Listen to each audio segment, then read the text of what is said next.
Hey there, welcome to the James Show, News Talk 820 WBAP, and now on FM at 93.3. Welcome to the big show. Right now, if you were able to look at what's going on Fox News right now or your cable news channels, you'll see that President Biden is at your border down there by the Rio Grande next to Brownsville right now. He's talking with border guards. And he's talking to the green ones. Remember, they wear different colors down there. There's brown ones and green ones. Well, he's talking to the green ones, and he's wearing your regular black suit with a black ball cap, like a baseball hat. And it's kind of windy out there. Can't get a steady shot, and his suit flaps are blowing. But it looks like a nice little scene. You don't see a whole parade of illegals sneaking across behind you. No one's doing any freelance swimming across the international border there. We're expecting him to give remarks later today. Also, we're expecting Trump to give remarks shortly. He's about 300 miles up the river at a different point by Eagle Pass. So we have the dueling visits in our state today at our border. It's nice to be getting some attention finally. I hope it results in some policy changes that actually help this, and this isn't just a complete dog and pony show. But sometimes Optimistic James recognizes that there can be positive things that come from dog and pony shows. Something else in the headline that it's kind of going a little unnoticed, but I wish it wasn't. I think we have reached peak electric car. Do you know what I mean by peak electric car? This is a term that they use sort of for a layman's economics, but you've probably heard of peak oil, right? Where starting in like the 1920s or something, we were told by the U.S. Geological Survey that we only got like 10 years of oil left. And that's a real thing. It was in the New York Times in like 1920. They said we only really got 10 years before our ability to pump oil peaks out, and we'll be on a forever decline after that. And they keep moving the goalpost back further. Now, after 100 years from that, whenever someone says peak oil, you just roll your eyes and move on. But there are peaks, though. We have peaked out. We've actually peaked out in our carbon dioxide emissions in America, where even though we've gained about 50 million people in the last 10, 15 years, our output, our emissions of carbon dioxide have actually gone down. We've reached peak in a few elements, in a few commodities, inputs, whatever you want to call it. We've reached peak aluminum. You know, we use less aluminum than we did 20 years ago.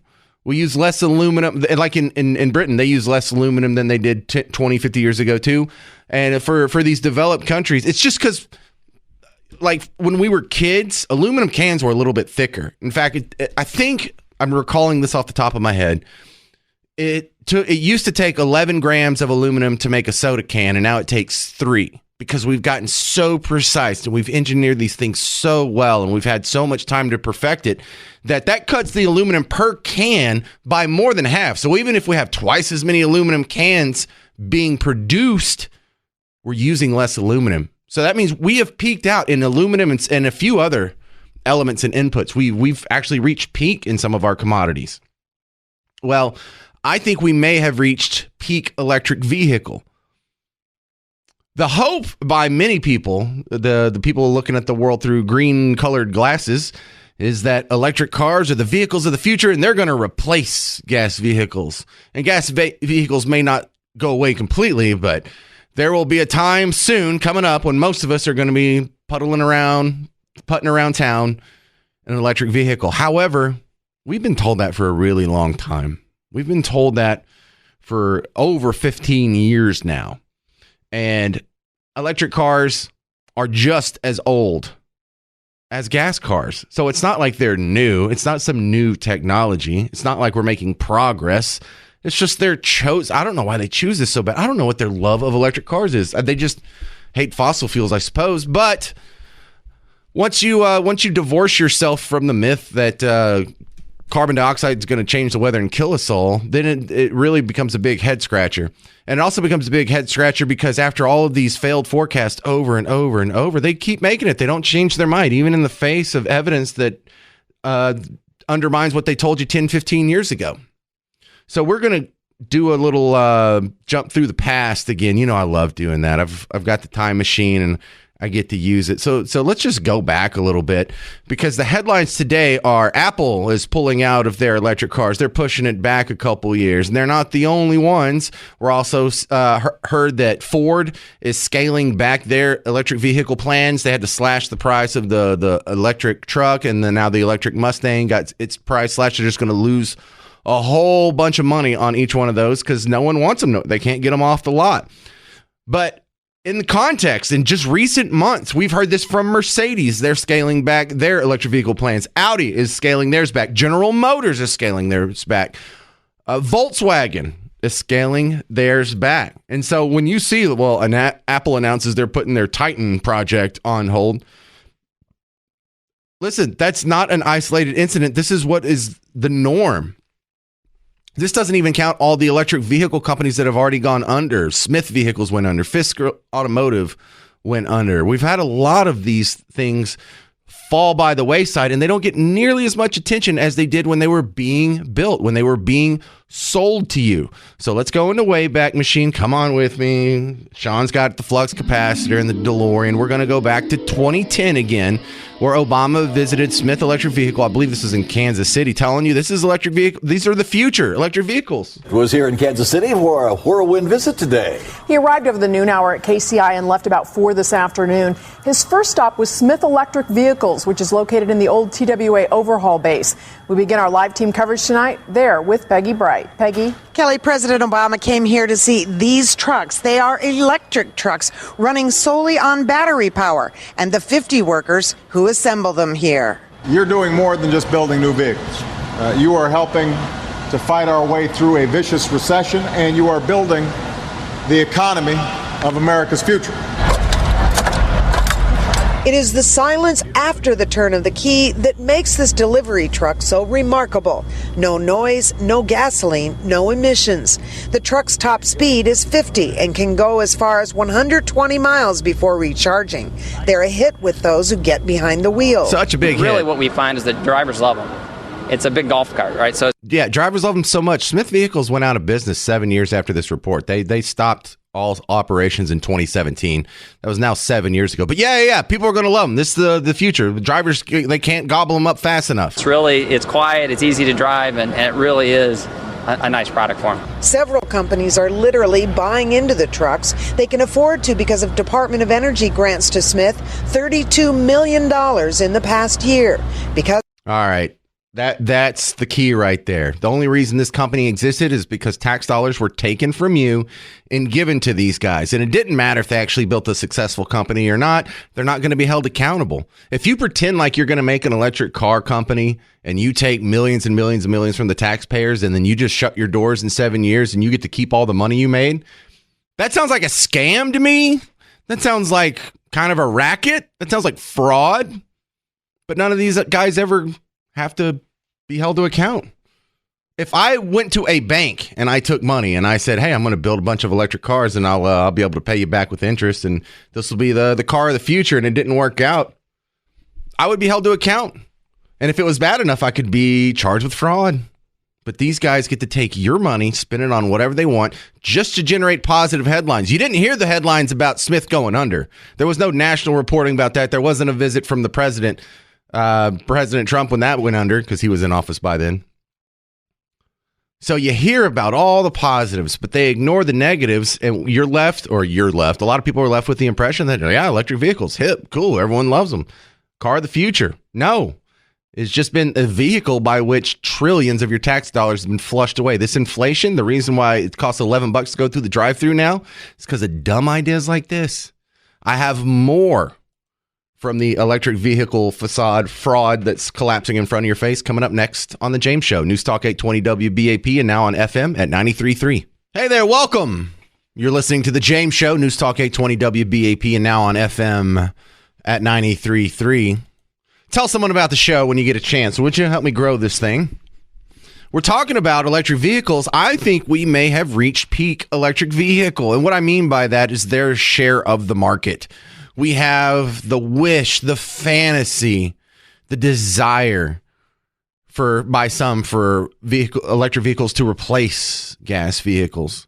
Gavin Newsom wants all of them to be replaced by 2035 in California. He's going to shut off the selling of gas vehicles. I mean, he's not going to be in control by them, but they like to make these grandiose gestures and let someone else deal with the actual consequences.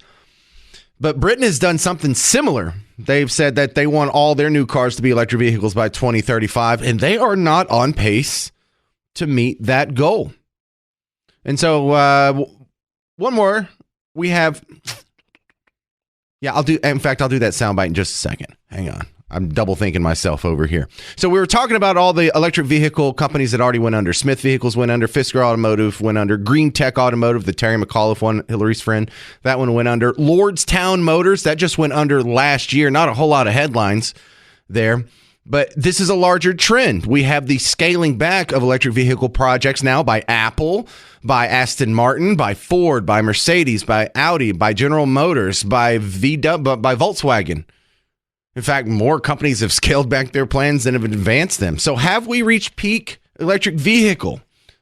Because last year, the sales of electric vehicles matched that from the year before. So 2022 may just be the stop of how much of the market electric vehicles are going to get. It's slowly been creeping up from about zero through the last few years, and they were gaining and they were gaining and they were growing and they were growing, and then it stopped. And then this year in January, we only have one full month of data here. Purchases of new electric cars by private buyers fell by 25%. That's kind of a lot, Parker. What happened? Well, they withdrew some of the subsidies. See, the whole point of the subsidies is we're just going to goose this market until it can stand on its own 2 feet. And these won't be forever handouts. It'll just be temporary. And then we'll withdraw the subsidies when the market can handle it and it'll be able to stand on its own 2 feet. Well, we haven't got there yet. Now, have we? It's funny. If you wonder why are they so bad at economics? I can't answer the why. I can make the observation, though, that these people have always been terrible at economics. Just when you were a kid, they were a communist. And then when communism fell, Berlin Wall fell, Soviet Union fell, a lot of those commies, and I don't mean the people on the ground, the mindless foot soldiers, I mean the academics, the elites, the thought leaders, the Paul Krugmans, the politicians, they became what's called watermelons, where you're red on the outside, red on the inside, but green on the outside. You're now trying to disrupt capitalism and create unrest and unease and agitate in the system through environmental scare tactics instead of economic ones. But this report from the Daily Mail does what I couldn't find any American outlet doing. They were breaking this all down. High interest rates are another contributing factor on why there's a slowdown in demand, especially overseas. Since EVs cost so much more, a slight tick up in interest rates can add $10,000 more to the total cost of an electric car compared to their gas equivalents. But we're also seeing some sales tumble across a bunch of car companies. The Saudi Arabia-backed Lucid, they've seen their sales tumble by 25% so far this year, and they didn't have a weird subsidy cut. Rivian shares have halved over the last year. Hertz had bought 20,000 electric vehicles for their fleet. They said it was the future, and we were told it was the future when they did it. They said they're going to dump 20,000 electric vehicles, including Teslas. Why? They're going to switch to gas-powered cars because the repair cost on the electric vehicles is out of control. There's a weak demand, meaning people don't want them. So they think maybe the optimistic view is, well, now it's just going to be another few years before we see a profitable electric vehicle. Still haven't seen one. Over in Britain, there's an electric car firm called Arrival. They just collapsed earlier this month. 800 British jobs flushed down the toilet. No big headlines there. See, the failures, the dissolving of these companies doesn't get nearly the attention of the opening, of the grand opening, the ribbon cutting, the presidential visits. But these lies, these are lies. They're not well-intended mistakes. These are lies. These are government looters stealing money by theft in the printing press to hand out trillions to their friends, their political interests, whoever they pick, really. I mean, you saw Biden brag that his Inflation Reduction Act was the biggest handout for crony socialism ever. It's not crony capitalism. It's crony socialism. That's a misnomer. but you are paying for this. It's not like there's no consequences, just like you're paying for all the COVID handouts and the free money we got there. Every dollar that's printed to cover for deficit spending is a reason why your drive-through trip is more than $10 now. It's the reason why your grocery bill is up more than 22% over the last few years. I'm going to try and squeeze in one call here. I know I'm a little late, but this looks good. Brian in Duncanville, you're on the James Show. What do you think? I do not think we've reached peak EV. Bear with me. I'm not real articulate, so I'll try. We got 1 minute. Quick. Okay. About 5 years, 5 years ago, I switched to battery-powered lawn equipment in my house. I have 2 lawnmowers, 2 edgers, a blower, skill saw, impact wrench, the whole 9 yards. And I have several batteries that I can interchange, and I love it. I would not go back to plugging in cords, extension cords, or using gas. But I think the reason is that we haven't reached EV. It's part of because of design and the inconvenience of charging the EVs. All right, Brian, just hang on. Give me 4 minutes. I'll come back and we'll finish up with Brian. And if you want to be after him, it's 800-288-9227, 800-288-9227. I'm James Parker. It's The James Show, News Talk 820 WBAP, and now on FM at 93.3. Welcome back to The James Show, News Talk 820 WBAP, and now on FM at 93.3. One of the headlines that should be up there that you're not seeing is how many car makers are scaling back their electric vehicle projects on top of how many electric vehicle companies, period, have gone under. And it looks like the market share of electric vehicles may have peaked and is receding. Have we reached peak electric vehicle in America? We continue with Brian in Duncanville. What were you saying there? Something about you like swapping out the batteries on your weed eater and lawnmower, but... Right. It's the inconvenience of charging a car, I think, that's turning people off. And whenever a new product comes out and it's very expensive, the people that can afford it will buy it, and then eventually the price will come down. But they're not doing that because it's hard to charge the vehicle. And I think the solution would be something similar to propane tanks, where if they could make instead of just plugging a cable into everybody's car, that they would just have universal batteries for all the cars, and you just pull up to the station, you could pull out your battery, stick it in there, and then grab another one, put it in your car, and just all right, Brian, off. You're not the first person to come up with that idea. Did you think of that yourself, or where did you hear it from? No, I just thought of it just now, but I'm sure, okay, minds think alike. Yeah, so Brian, about a little over 100 years ago, like the turn of the last century, around 1900, gas cars were these big, loud, slow, expensive things, and electric cars existed as well with the same technology we have now. It's an induction motor.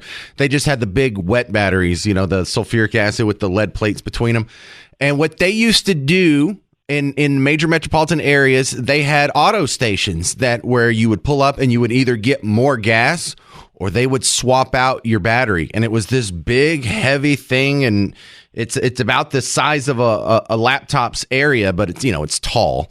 And so it looks like kind of a big square bucket. And so they used to swap them out back before gas cars got, advanced enough that they made electric vehicles obsolete. Now, this only ran, like I was reading about one that was in Philadelphia, and I think it was like 1901. They had a picture of the guy swapping out this big, I guess it was a black battery because it's a black and white photo. I guess it could have been brown or something. But it looks like this big black rectangular prism, and he's swapping it out of the back of the car. And but it had the same problems that electric cars have now. It has a very short range. The batteries are super duper expensive. They don't last very long. It's unreliable and cold and all the same things. We already had this competition in the free market 120 years ago.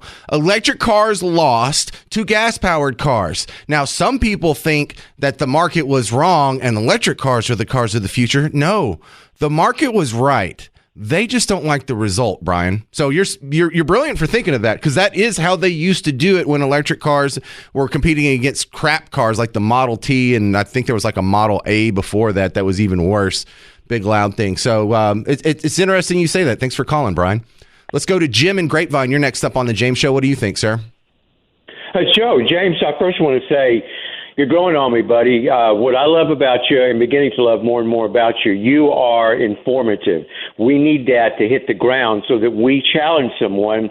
They can go ahead and fact check us and go, ruh-roh, he was right.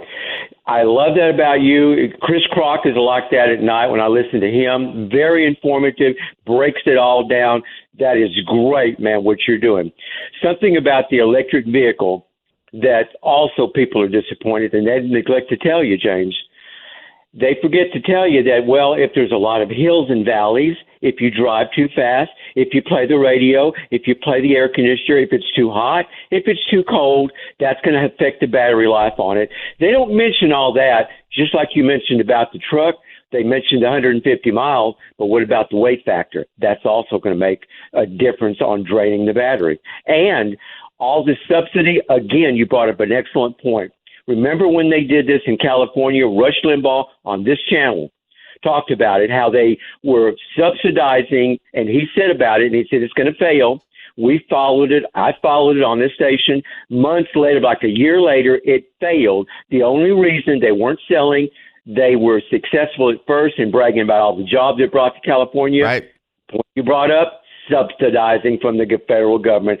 Get out of the way, government.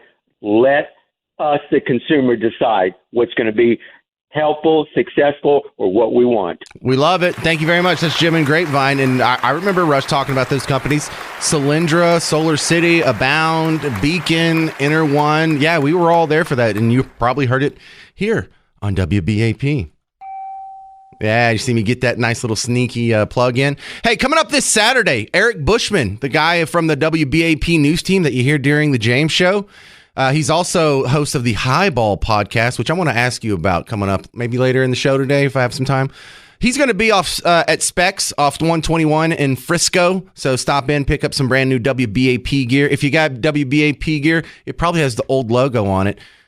Eric's going to have the new stuff there. Plus, tickets to win Luke Bryan. You can win tickets to see Luke Bryan and Post Malone at the American Country Rodeo. That's coming up this Saturday. Specs off 121 in Frisco. I'm James Parker. This is the James Show, News Talk 820 WBAP, and now on FM at 93.3.